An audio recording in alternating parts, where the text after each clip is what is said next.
Chicago. They're a long way from the White House. But here in the halls of the Marriott Marquis, covered in Barack Obama's old logo of a rising sun for the inaugural summit of his namesake foundation, Democrats were upbeat.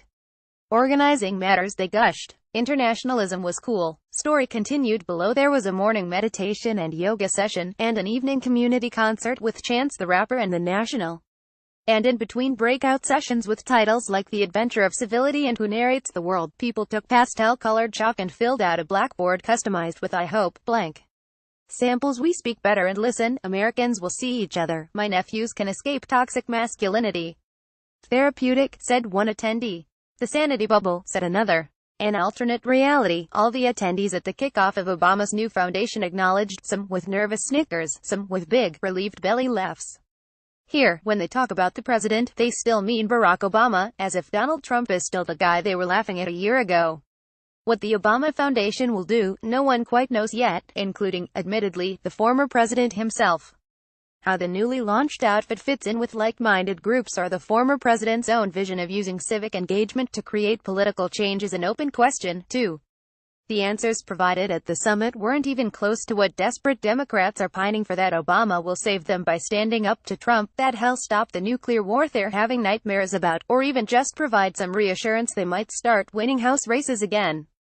By signing up, you agree to receive email newsletters or alerts from Politico. You can unsubscribe at any time. Whatever the drawbacks, the ex-Obama hands were just happy to be back in their element.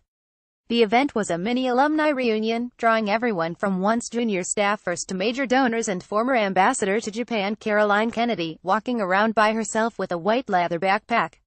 It's hard, but you can't help but be optimistic, said David Simas, the aggressively enthusiastic Obama Foundation CEO and former White House political director. These days, Simas is thinking about organizer trainings that reach 150 people at a time. They had 3 this year, and are hoping for at least 10 more next year. They're not waiting for others. They're doing it on their own and feeling good about it, Simas said. Obama spent 2 feel-good but amorphous days making pop-in appearances at sessions and watching with bemusement, first as people didn't realize he was in the room, then at the wave of squeals and applause that swept over as they realized he was there. Jose Andres was at the hotel bar.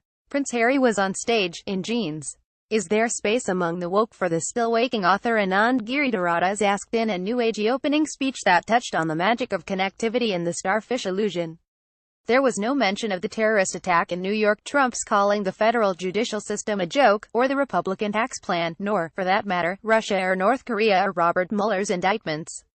The summit, like the foundation taking shape, was hope and change in bolder letters than they ever were on a Shepard Fairey poster, the purest form of Obama's sense of taking the long view, talking up youth action and believing history will shift in ways no one can stop. A lot of people misunderstood his slogan in 2008, Obama said, closing the event. Hope does not mean that tomorrow everything's going to be better, he said. Where hope comes in handy is when you've put everything you have into something and it hasn't worked yet, and it hasn't worked the week after that, and the week after that, and 6 months later and a year.